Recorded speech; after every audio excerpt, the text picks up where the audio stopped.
wange owemula muzalemu abaana nga sibawerera owemula nga tansaba sente nga lyakuzize owemula okola ki owemula ogamba ki owemula gwe sirika nawe Uganda yatabukadde katwano obuli omu yekaza nonya gwempasa nagumira amateeka gange muzalemu abaana malemba sulewo mu mwezi mulama nga nze n'abamulumu nga bwe tuyomba mu nzikirizibwa nze okunoba nga bwe nva mu bwenzi nga tayomba nkulisaayo bwe nzala ebbali ng'omwana amwaniriza nga simanjula ssebo yakyala ewaffe bwe tufumba ku nyama nga nze akomba ku munnyu bwe mukuba oluyinga akyusa ne kutama eddala yo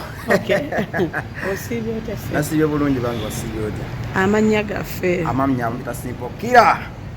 ya Simpokira music yugi Simpokira lwaki mumanya gonna wetuma Simpokira anti kati sagala mutemu nnyo no sagala kufaanaganako n'abayimbi balala kyate ono erinnya lyo lifaanagana eryo lino lyange lirimu mu industry ya singa wavayo Kira omulala no tekisoboka kubanga balitya siri yangu kubanga era kikwewunyiza nnyo kubanga nti ate Simpo ate Kira kikwatagana kitya omusi atte empola so kati naye kikwewunyiza nnyo kubanga nti ate nze Simpo ate nze Kira kati awo buli omu abeera ne motivation kwe yajja erinnya lye bwe kiki obutemu bwakunyumira nnyo kuva butongotta nnyo kiki no nayagala nnyo okukola ekintu nga tekyefaanaganya na kintu kirala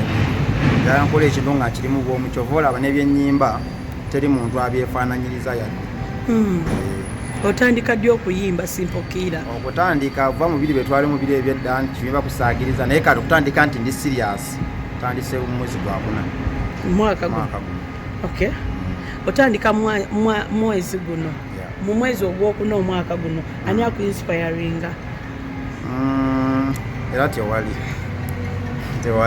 tinze kugamba kubanga ekintu ngeri gye nakijjamu nganze awe tuveeyo muyimbi kigwe weegoma mu ggwanga n'ogamba singa nfunako chance okola nono kolabo manchi maze abayimbi bangi bonna sijja kugamba nti bonna kasaba banga bayimbi ne fresh dad oyo si muyimbi omusumbuyi oyo musumbuyi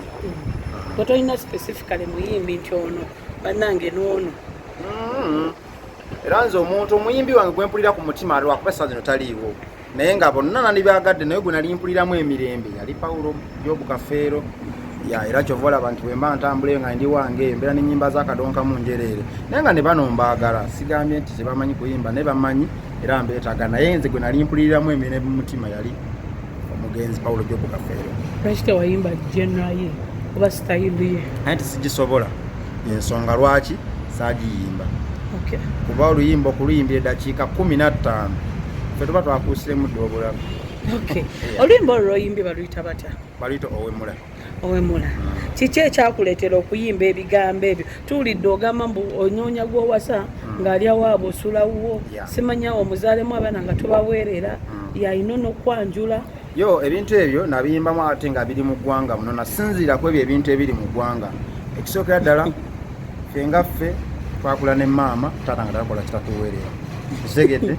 so kati ate bangi bendabyeko era mikwano gyange nga bazadde abaana tebaweerera bamanyi kwefumbira kwejjulira tebagala bakazi bajjule n'ebirala bingi n'obutanaaba abavubuka kumanya abanyenga tekyagala kunaaba ekitegeeza naawe tonaaba era naawe oyagala bakwanjule sinakindi oyagala omukazi alyenga waabwe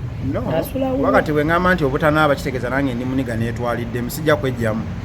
abaniga tetukyagala kunaaba n'omukazi twakowa okussaamu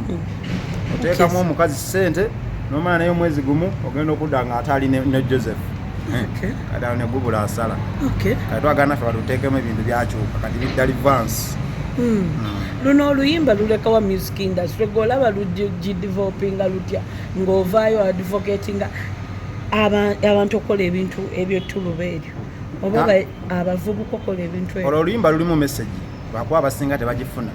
naye oba oluwadde obudde ofunamu ekyokuyiga kingi ate nga bye nayimbako era byebiriwo kati kubanga osanga omuntu omukulu ng'agenda mu bbala ng'agamba nze kange nennyo omwenge abaana balisikira ebisiimuula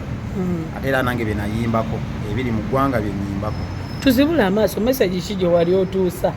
wadde obyogedde message entuusa abaana bakole ebyabwe baleme kulowoleza mu byabakadde byabwe nti taata wange ajja kunkolera oba taata wange yankolerera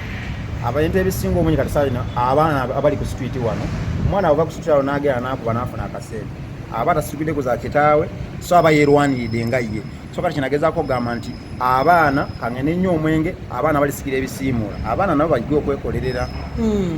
ate omukyala okubeera ng'asula waabwe gwe nnyazaalawo osobola okukkiriza kulabirira amakaago oba omukyala ajja akyala ewammwe kati kiri mu tteeka ki ekigamba nti omusajja alina okulabirira omukazi tteeka eri ani yaliteekawo teririiwo kitegeeza ndi muntu n'omukyala muntu tulina okulaba buli omu alina okulabirira munne mpulira nyazaalawo okulabirira okeera ku makya n'ozaala omwana omuwala musobola okumukkiriza omwami esayidi yeeri nti mmwe muba mugirabirira tulina okugirabirira kubanga ekiba kiri ku nze naabo tulina obbalabirira kuba tife tetuzaala baana bawala tozaala bawala zizaala bawala mpulira era we omukazi wena aliyo nogamba nti Simba alina omwana omuwala taba wange simple okakubyemuko tetuzaala abaana bawala oba tonnakakuba sinakakuba sikakuba sikakuba baana otuusa n'okwegaana abaana nti singa bakuleetedde kitonde ekikazi mbakkirize baliwa be n'akazaala kitegeeza teri be n'akazaala kitegeeza tewali bagamba ono musiki wamwe bamuyita batya ebintu ebyo nga ebyo simanya nsulamu biki kyayiwenjayi ate nnyonnyonnyo kookonye ebintu ebyo stress free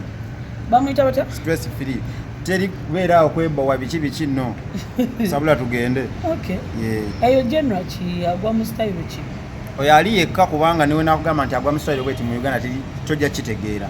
kirina kusigala mu nze nga nze yakireeta kuba singa ebaddeyo nti tomudi ayimba babogamu yakwatagana wa alien naye kati nze eno yange nga nze oluwulira ng'olaba nga otategerekeka ate olulira lulimu message ate nga bw'oseka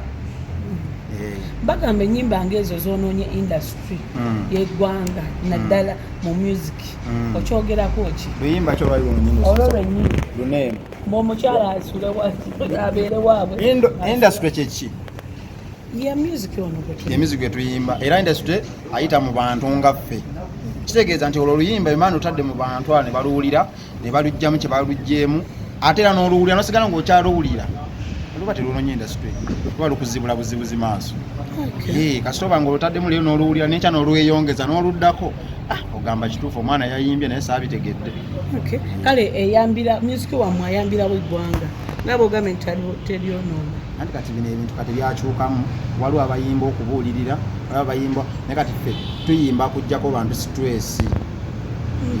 tetwagala eyo abantu abaliyo nga balina stress zaabwe kati nze bw'owulira oluyimba lwange oyinza okusiseka n'obutone lukuluma kubanga si lumu si bbiri zonna ziri bwezityo werabawo mu myaka 5 okuva kati neraba mu myaka 5 werabawa neraba era nga bwe neraba bwenti bwe neraba sisuubira kutuuka nti ate enkyuka enzira eno nno nga bwe neraba ate bwe njagala nerabe olina kiruubirirwa ggwe nga simpokiira nti oba ayinga kino